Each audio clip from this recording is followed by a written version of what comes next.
Isipin mo ang sitwasyong ito. Nasa isang meeting ka.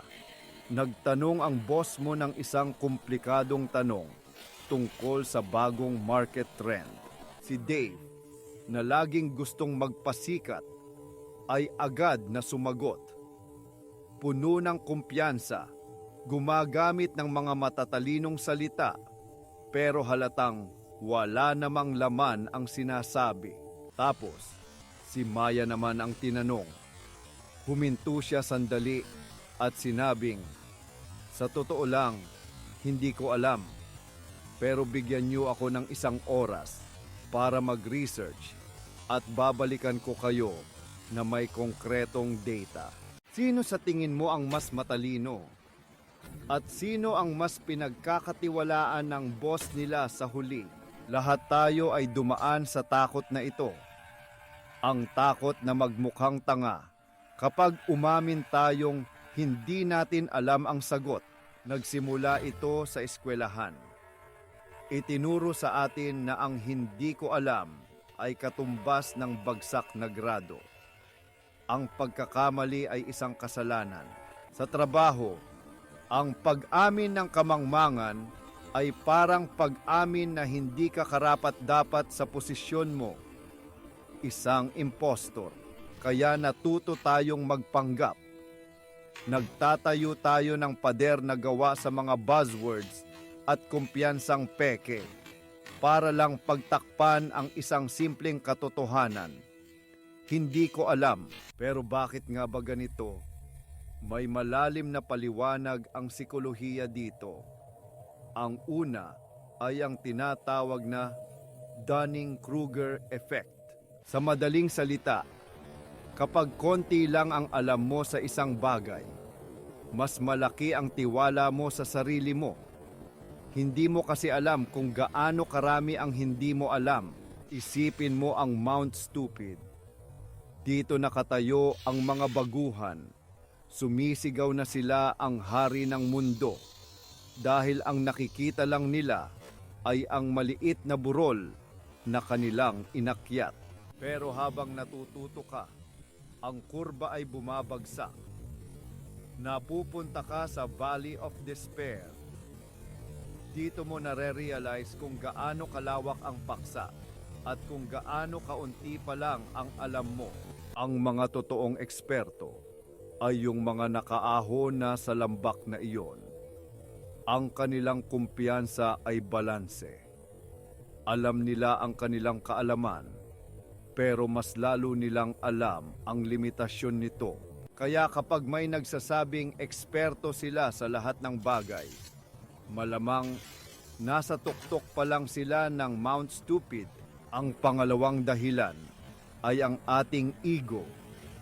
Ang ego natin ay parang isang security guard na may sobrang laking takot. Ang trabaho niya ay protektahan ka mula sa pakiramdam ng kahihiyan. At para sa kanya, ang hindi ko alam ay isang malaking banta. Sinisigaw nito, "Peligro! Malalaman nilang hindi ka perpekto. Magpanggap ka. Sabihin mo kahit ano." Ang matatalinong tao ay natutunan ng pakalmahin ang security guard na ito. Naiintindihan nila na ang kanilang halaga ay hindi nakasalalay sa pagiging tama sa lahat ng oras. Ang ego nila ay hindi isang marupok na salamin, kundi isang kasangkapan para sa pag-unlad. At ang pangatlo, at marahil ang pinakaimportante, ang pagkakaiba sa mindset. Ito ang konsepto ni Carol Dweck tungkol sa fixed versus growth mindset. Kung may fixed mindset ka, naniniwala kang ang talino at abilidad mo ay nakatakda na. Parang bato, hindi na mababago. Sa mundong ito, ang pagsasabi ng hindi ko alam ay isang pag-amin ng kabiguan. Isang hatol na hanggang diyan ka na lang. Final. Tapos. Pero kung may growth mindset ka, iba ang tingin mo sa mundo. Naniniwala kang ang utak mo ay isang muscle. Pwedeng i-train, palakasin at palaguin sa pamamagitan ng pagsisikap at pag-aaral. Dito, ang hindi ko alam ay hindi isang pader. Ito ay isang pinto, isang starting line. Ito ay simula ng isang adventure. Hindi ko pa alam. Yung salitang pa ang nagbabago ng lahat. Kaya ang matatalinong tao ay hindi takot magtanong. Hindi sila takot magmukhang baguhan. Dahil alam nilang ang pagiging baguhan ay ang unang hakbang para maging eksperto. Ang kanilang goal ay hindi ang protektahan ang kanilang ego, kundi ang palawakin ng kanilang pangunawa. Mas mahalaga sa kanila ang katotohanan kaysa sa pagiging tama. Nakikita nila ang bigger picture. Naiintindihan nilang ang kaalaman ng sangkatauhan ay isang malawak na karagatan at ang alam nila ay isang patak lang ng tubig. Ang pag-amin na hindi ko alam ay hindi kahinaan.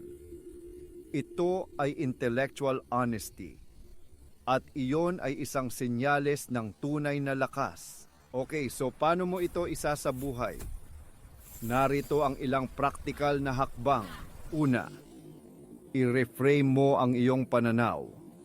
Huwag mong isipin ang hindi ko alam bilang isang dead end.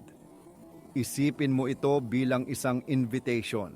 Kapag may nagtanong sa iyo at hindi mo alam ang sagot, imbes na magpanik, ngumiti ka at sabihing, magandang tanong, hindi ko pa naiisip, yan ang malalim.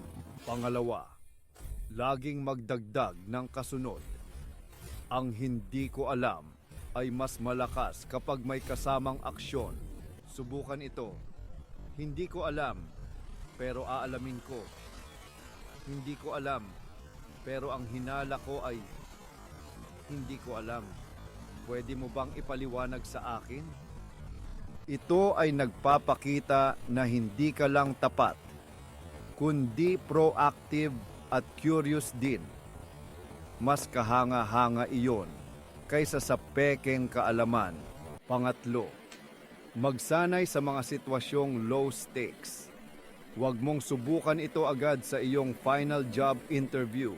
Subukan mo muna sa mga kaibigan, pamilya o kapag may bago kang pinag-aaralang hobby. Gawin itong normal na parte ng iyong bokabularyo. Pang-apat, pansinin mo ang mga taong hinahangaan mo. Ang mga tunay na eksperto at matatalinong leader ay madalas na unang umaamin kapag hindi nila alam ang isang bagay. Ginagawa nila ito dahil ang kanilang kumpiyansa ay hindi nagmumula sa pagiging orakulo, kundi sa kanilang kakayahang matuto at mag-adapt. Sa huli, ang tatlong pinakamakapangyarihang salita sa ating pag-unlad ay hindi mahal kita, kundi hindi ko alam. Dahil sa likod ng mga salitang iyon ay ang pagpapakumbaba para umamin, ang tapang para maging vulnerable, at ang walang katapusang pagkagutom para sa kaalaman. Ang tunay na talino ay hindi tungkol sa pagkakaroon ng lahat ng sagot. Ito ay tungkol sa pag-alam kung ano ang mga tamang itatanong. At nagsisimula iyon sa pag-amin na, sa ngayon, hindi mo pa alam.